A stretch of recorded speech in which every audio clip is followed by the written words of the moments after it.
अत्यंत जवळून अनुभवला आहे त्या डॉक्टर अविनाश पोळ यांना मी आता बोलायची विनंती करते. व्यासपीठावर उपस्थित असलेले आदरणीय मुख्यमंत्री आणि सन्माननीय आपण सर्वजण, जलसंधारण क्षेत्रामधली स्पर्धा हा मला वाटतं की भारतातला हा पहिलाच आणि वेगळा प्रयोग असेल. यशाची वाटेकरी अनेक असतात, अपयशाची खूप कमी असतात. आम्हाला काहीच माहीत नव्हतं यश येईल का अपयश येईल, पण पुढं जायचं एवढंच माहीत होतं. यशाचे वाटेकरी मला दुसरं कोणी वाटत नाही तर ते आमचे ग्रामस्थ आहेत की ज्यांनी जीव ओतून 45 दिवस एवढं काम केलं. 45 दिवसाच्या ह्या स्पर्धेनंतर आमचा उत्साह खूप वाढला. अनेक यशोगाथा आमच्या समोर या लागल्या. अनेक गावातलं पाणी बघून आमच्या डोळ्यात देखील पाणी यायचं. अनेक लोक म्हणायचे की आम्ही पहिली पिढी पूर्वी पोहायला शिकलो, मधली पिढी पोहायला शिकली नाही कारण पाणीच नव्हतं, पण आताची ही पिढी मात्र आमची तुमच्यामुळं मात्र पोहायला शिकेल. स्विस बँकेपेक्षा मला वाटते मोठा आनंद आहे मित्रांनो हा. आणि मग ह्या वर्षी आम्ही नियोजन करताना आमचा उत्साह इतका वाढला की ह्या वर्षीचं नियोजन एक वेगळ्या पद्धतीनं पुढे घेऊन जायचा विचार आम्ही घेतला. आमचा सर्व गाभा जो आहे म्हणजे पाणी फाउंडेशन एकही रुपया एकही गावाला देत नाही. देतं काय तर ज्ञान देतं. ज्ञानावर आमचा विश्वास आहे. शिस्त आणि शास्त्र घेऊन पाणी फाउंडेशन काम करेल हे धोरण घेऊन आम्ही वाटचाल करत असताना आता काय केलं पाहिजे तर आता 13 जिल्ह्यामध्ये आम्ही चाललो आहे. 30 तालुके आहेत, 3700 गावं आहेत, 55 लाख लोकांच्यापर्यंत आम्ही पोचणार आहोत. हे करत असताना ज्ञान घेऊन जायचं झालं तर आपल्याकडे तेवढी फळीही पाहिजे. मग ह्यासाठी आम्ही जी गावं गतवर्षी सामील झाली होती 116 गावं, ह्या गावातल्या लोकांनाच पत्र पाठवली की ज्यांना इंटरेस्ट आहे त्यांनी आमच्याकडे अर्ज करावेत. आणि ह्यातल्या 200 लोकांनी आमच्याकडे अर्ज केले. आम्ही तुम्हाला ज्ञान देऊ.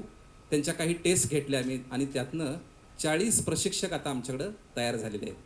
पूर्वी पहिली स्पर्धा जेव्हा घेतली होती तेव्हा वॉटर आणि स्पर्श ह्या 2 संस्था आमच्याबरोबर होत्या ज्या आम्हाला पूर्णपणे तांत्रिक आणि सामाजिक ज्ञान देत होत्या.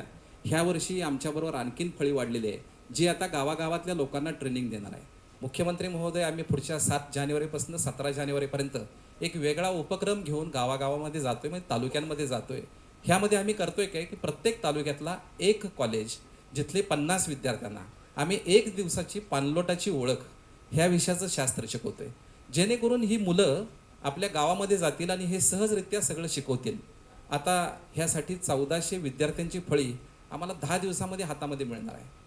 तालुक्यातले ट्रेनर्स, टेक्निकल ट्रेनर्स, तालुक्यामध्ये समन्वय साधण्यासाठी ट्रेनर्स, ह्या सगळ्यांची कसरत करत असताना चांगली माणसं मिळणं ही मला वाटते की खूप महत्त्वाची गोष्ट आहे.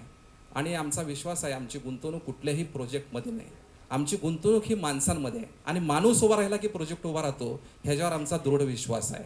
आज आम्ही प्रत्येक तालुक्यामध्ये 30 तालुक्यामध्ये जात असताना प्रत्येक तालुक्याला 2 समन्वयक नेमतोय की जे काय करतील की जे मुलं गावामध्ये जातील, पाणलोटाचं काम सांगतील, ह्या प्रशिक्षणाविषयी बोलतील, प्रशासनाशी चांगले संबंध ठेवतील, ह्यांना कसं बोलायचं, कसं वागायचं, गावकऱ्यांच्या ग्रामसभा कशा घ्यायच्या, ह्या सगळ्या गोष्टींचं आम्ही ट्रेनिंग दिलं आहे.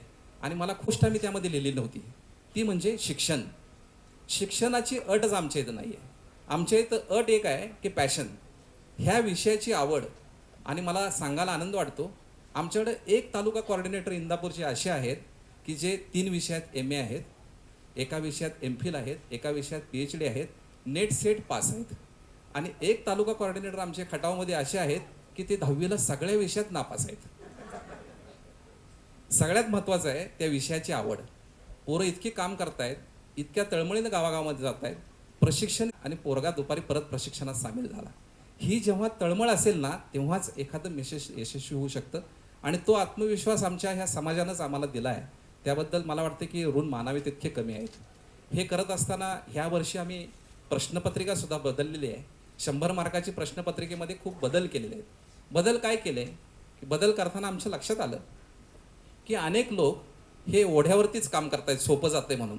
ओढे खणायचे, गाळ काढायचा, बंधारा बांधायचा, पाणी अडवायचं, पाणी दिसलं की बरं वाटतंय. पण त्याच्याऐवजी सगळ्यात महत्त्वाचे ज्या वरचे उपचार आहेत, माथ्यावरचे जास्त प्रमाणात करेल त्याला आम्ही 10 गुण आमच्या प्रश्नपत्रिकेमध्ये जास्त ठेवलेले आहेत. 10 गुण जे गाव चांगली गुणवत्ता राखेल त्याच्यासाठी सुद्धा ठेवलेले आहेत. आम्ही ह्या वर्षी प्रश्नपत्रिकेमध्ये आणखीन एक बदल केला आहे जो आम्हाला जाणवा लागला आहे की पुढच्या काळामधल्या कार्यशाळा किंवा प्रशिक्षणं ही पाण्यावर असणार नाहीत. पाणी एखाद्या वेळेला आपल्याकडे असेल पण जमीन असणार नाही, माती असणार नाही. मातीचा कस कसा वाढवता येईल, माती कशी सुधारता येईल, मातशी 10 मार्क हे मृदूसंधारणासाठी ठेवले आहेत. माती परीक्षण केलं, त्याचबरोबर आगपेटीमुक्त शिवार ठेवलं, तर ह्यासाठी 10 मार्क. प्रश्नपत्रिकेमध्ये सुद्धा आम्ही या पद्धतीनं बदल केलेला आहे.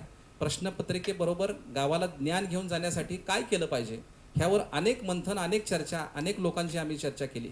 महाराष्ट्राच्या नव्हे, देशाच्या कानाकोपऱ्यात जे जलसंधारण क्षेत्रामध्ये चांगलं काम करतायत ह्यांच्याकडे जर ज्ञान घेऊया, त्यांच्यावरती फिल्म्स तयार करूया आणि त्या गावागावांपर्यंत घेऊन जाऊया.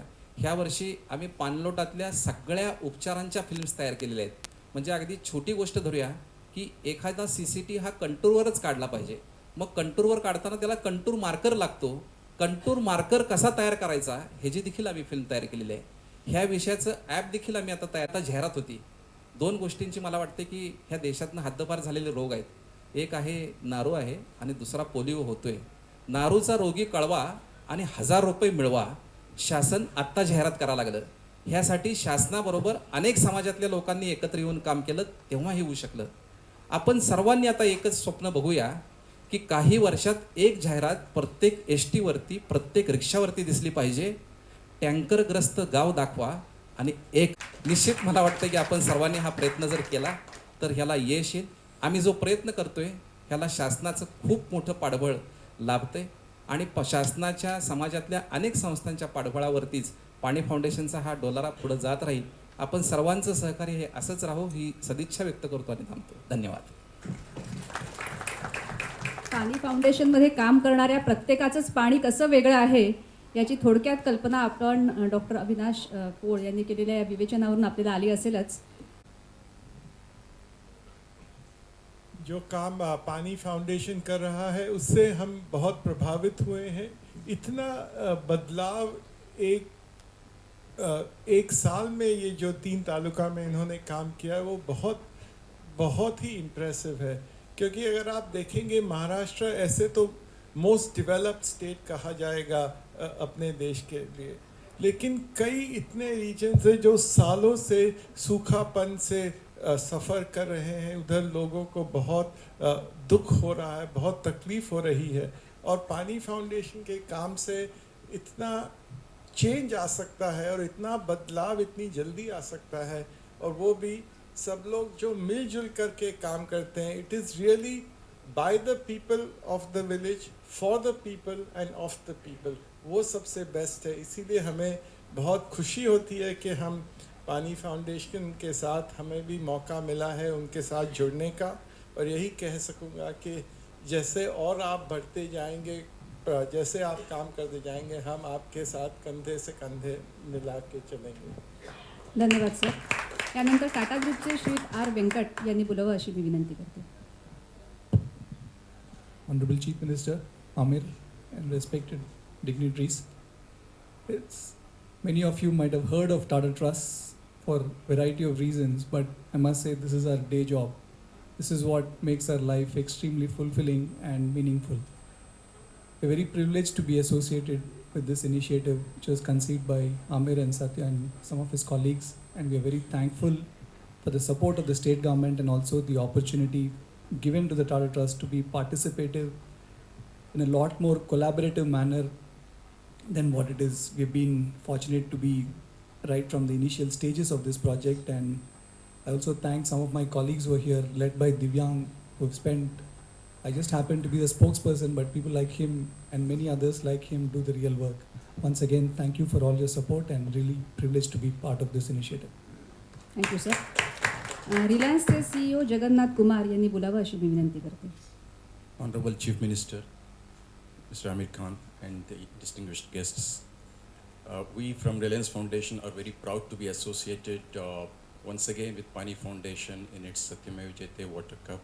We were quite happy to be associated in the first place from the beginning of this initiative, which is now a movement led by Mr. Amir Khan and his team as part of the efforts to create water security in the state of Maharashtra. We have been partners with Satyamev Jayate in their series as well as philanthropic partner, and we are quite proud to be partnering with them time and again in terms of taking this initiative forward. We as a foundation have identified water security as a critical area for the development in the state of Maharashtra as well as other parts of the country. and we believe that taking this forward on a sustained basis like this is very important for the development of poor and marginal communities across the state and across the country as such.